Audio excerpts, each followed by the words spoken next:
কোরআন কি বলে? আসুন, কোরআন কি বলে? এটা হচ্ছে আপনার সূরা আল বাকারা আয়াত নম্বর 4। এখানে বলা হয়েছে, আর যারা তাতে বিশ্বাস করে, আর যারা তাতে বিশ্বাস করে যা তোমার প্রতি অবতীর্ণ করা হয়েছে, অর্থাৎ নবী মুহাম্মদ সাল্লাল্লাহু আলাইহি ওয়াসাল্লামের উপর অবতীর্ণ করা হয়েছে, এবং তোমার পূর্বে যা অবতীর্ণ করা হয়েছে। পূর্বে কি অবতীর্ণ করা হয়েছে? পূর্বে তো 1,24,072 2,24,000 নবী রাসূল আসছে, তাদের কিতাবগুলো নিশ্চয়ই নাজিল করা হয়েছে। আর পরকালের প্রতি দৃঢ় বিশ্বাস রাখে, সূরা আল বাকারা আয়াত নম্বর 4। এখন এই যে পরকালের প্রতি বিশ্বাস তো রাখে, হিন্দুরাও রাখে, সনাতন ধর্মে যারা আছে তারাও বিশ্বাস করে পরকালের কথা এবং কিয়ামতের দিন সেই যে আমরা মুসলমানরা পুলসিরাতের পথ পাড়ি দিয়ে জান্নাতে যাব, আর সনাতন বা হিন্দু ধর্ম বলা হয়েছে সেখানে বৈতরণী পার হয়ে তারা সেই স্বর্গে যাবে। আবার পার্সিয়ান ধর্মে বলা হয়েছে যে আপনার তারা সিম্বত সাগর পার হয়ে জান্নাতে যাবে। এরকম প্রত্যেকটা ধর্মেই এরকম সাগর কথা বলা আছে। কেন বলা আছে জানেন? কারণ সৃষ্টিকর্তার বিধানের কোনো পরিবর্তন হয় না।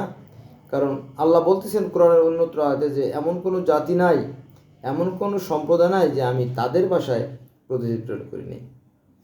অর্থাৎ সকল জাতির কাছে তিনি একই নিয়ম একই পদ্ধতি প্রেরণ করেছেন, তবে ভাষা আলাদা আলাদা।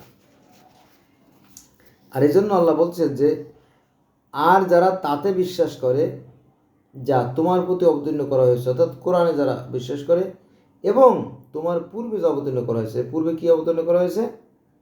তাওরাত, জবুর, ইনজিল, বাইবেল, জিন্দাবেস্তা, আবেস্তা, মিশরীয় পুরাণ, বেদ, ত্রিপিটক, এগুলো তো আগের কিতাব। কিন্তু এই কোরআনের এই আয়াত কারা অমান্য করে?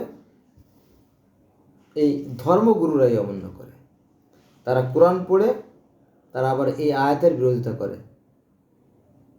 কি বুঝলেন? তারা বলে কি যে সমস্ত কিতাব নিষিদ্ধ হয়ে গেছে, শুধুমাত্র আমাদের এটাকে রেখে দেওয়া হয়েছে। কিন্তু কোরআন তা বলে না।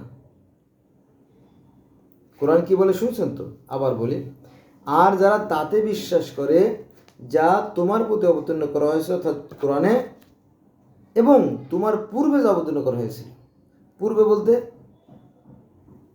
বেদ, ত্রিপিটক, জিন্দাবেস্তা, আবেস্তা, গ্রিক পুরাণ, রোমান পুরাণ, মিশরীয় পুরাণ, গিলগামেশের মহাকাব্য, এই সমস্ত বিষয় আপনি মিলেই দেখেন। যদি কোরআনের সাথে না মেলে তাহলে ঠিক আছে, আমরা সেটা বিশ্বাস করবো না। কিন্তু যেগুলো মিলে যাচ্ছে সেগুলোকে আপনি কি করবেন? গ্রহণ করবেন না?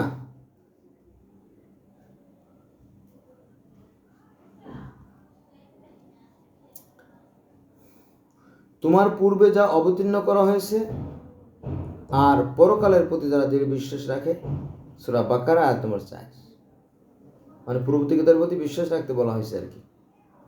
কিন্তু আলেমরা বলে যে না, পূর্ববর্তী কিতাবের প্রতি বিশ্বাস রাখা যাবে না। তার মানে কি? সেই কোরআন পড়েই মানুষকে ধোঁকা দিচ্ছে। এর চেয়ে বিশ্বাসঘাতকতা, এর চেয়ে বড় প্রতারণা, এর চেয়ে বড় ধোঁকাবাজি, বাটপাড়ি, চিটারি, ভণ্ডামি, প্রতারণা আর কি হতে পারে?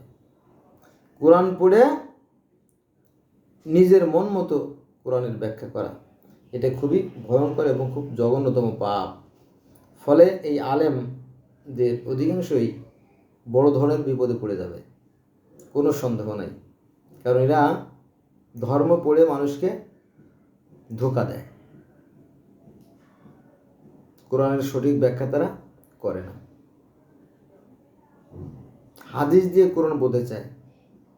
হাদিস আমি দেখছি মাহফিলগুলোতে গেলে শুধু হাদিসের আলোচনা, মসজিদে গেলে শুধু হাদিসের আলোচনা, কোরআন নিয়ে আলোচনা তেমন একটা নাই। তাও বলা ভুল, হয়তো 2-1 লাইন আলোচনা করে তারপরে শুরু করে দেয় কিচ্ছা কাহিনী যত আছে, হেকায়েতে সাহাবা, লাইলি মজনু, শিরি ফরাত, হ্যাঁ, তারপরে আপনার ইউসুফ জুলেখা, হিকায়াতে সাহাবা, তারপরে আবু জাহেলের কাহিনী, এই সমস্ত দিয়ে বছর পার করে দেয়।